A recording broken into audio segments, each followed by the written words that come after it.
నమస్తే అండి. ఈరోజు మనం చేసుకోబోయే రెసిపీ క్యాప్సికమ్ రైస్ అండి. ఇలా ఒకసారి ట్రై చేయండి. It's very tasty and simple.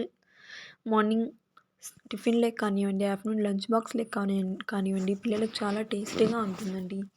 ఇందుకోసం ముందుగా ఒక మిక్సీ జార్‌లో కొబ్బరి ఉందండి, పచ్చి కొబ్బరి. అందులోకి కొద్దిగా మీకు తినే కారం బట్టి పచ్చిమిర్చి వేసుకొని గ్రైండ్ చేసుకోండి. తర్వాత ప్యాన్‌లో ఆయిల్ వేసుకొని అందులో పోపు దినుసులు ఉంటాయి కదండీ! అవి యాడ్ చేసుకోండి. తర్వాత నేనిక్కడ 2 ఆనియన్స్ కట్ చేసుకున్నాను పెద్ద సైజ్‌వి. ఇది నేను చూపిస్తున్నది 4 మెంబర్స్ లంచ్ బాక్స్‌లకి ఈజీగా సరిపోతుందండి. చూడండి ఇలా. అందులోకి కొద్దిగా కరివేపాకు యాడ్ చేసుకొని బాగా మిక్స్ చేసుకోండి. అందులోకి ఒక టేబుల్ స్పూన్ అల్లం వెల్లుల్లి పేస్ట్ యాడ్ చేసుకోండి.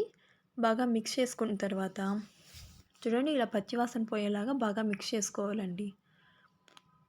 చూడండి నేను ఇందులోకి వేరుశెనగ గుళ్ళు కూడా వేసానండి. మీరు కూడా వేసుకోండి. టేస్ట్ చాలా బావుంటుంది.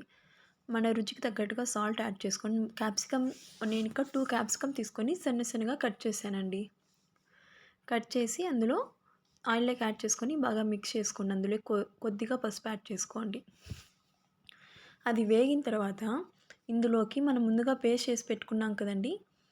కొబ్బరి, పచ్చిమిర్చి ఆ పేస్ట్‌ని ఇందులోకి యాడ్ చేయండి. చూడండి ఇలా.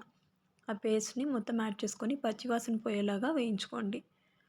ఇందులోకి వేరే స్పైసెస్ ఏమీ అవసరం లేదండి. It's very healthy and easy also అండి. పిల్లలకు కూడా చాలా బాగా నచ్చుతుంది టేస్ట్. ఇన్ ఇందులోకి సెపరేట్‌గా మళ్ళీ వేరే కారం కావాలనో, లేకపోతే సైడ్ డిష్ ఏమైనా కావాలన్నా ఏం అవసరం లేదు. ఇలానే తినేయొచ్చు. చాలా టేస్టీగా ఉంటుందండి. చూడండి ఉప్పు టేస్ట్ చేసుకొని, అందులో మీకు కావాల్సినంత రైస్ యాడ్ చేసుకొని, బాగా మిక్స్ చేసుకోవడమే. ఆయిల్ కొద్దిగా ఎక్కువ పడుతుందండి. ఇది చూసుకొని వేసుకోండి.